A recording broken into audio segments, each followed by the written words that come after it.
Hey everyone, I know it's been a long time waiting for this video. To be honest, it's the holiday season and I always put my family and loved ones first before anything. But I've been editing and working on this video as I can and I'm finally getting out to you now. This is a test and experiment with the Slēk skateboards, Dog Bruiser, and seeing how they work with the Waterborne adapters. As I mentioned in my last video, I believe that the turning radius could be improved by Waterborne adapters, as well as the fact that Waterborne allows you to pump to gain momentum. That would very much improve a board that's designed for commuting. A bunch of tests and adjustments all sped up to make this quick. The speed will be up top and a few fails too. Yeah, that one didn't feel so good. Now again, this whole thing is an experiment. After testing the Slēk skateboard, I felt like the turning radius could be improved, especially in tight corners and things like that where you can't cut through ditches like these wheels can handle. But also, Waterborne adapters allow you to pump to gain momentum, meaning you never really have to kick push. Here's another fail.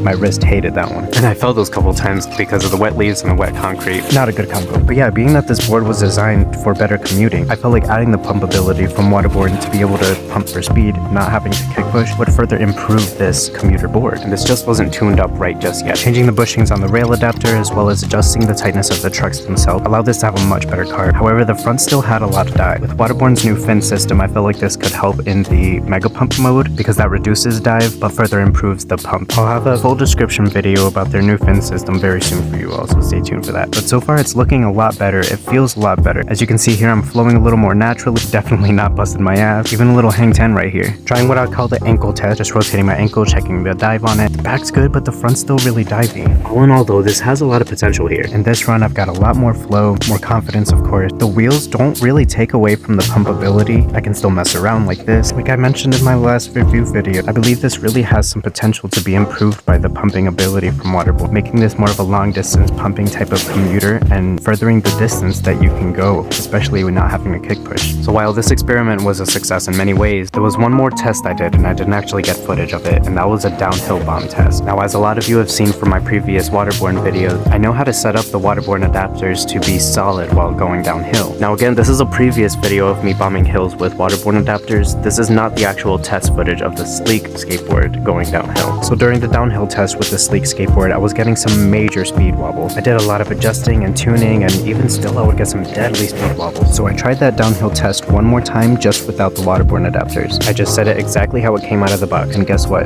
The speed wobbles were actually worse. So again, while the Waterborne experiment was technically a success, the downhill test proved that we're gonna have to get into the trucks themselves to figure out why the wobble. So in part 2, I'm gonna go over the stock bushings versus other bushing, show you some of the different tests I've done with different bushing and washer combinations to get the most stability from the back but the most carve from the front. Now I know that looks like a lot, but there's a reason I had those extra washers there. I'll go into the angles of the trucks and how that can alter the ride of the board as well. I'll get into full detail about all these things and how they can change your ride. Now let's turn this thing into the ultimate commuter. Stay tuned for part 2.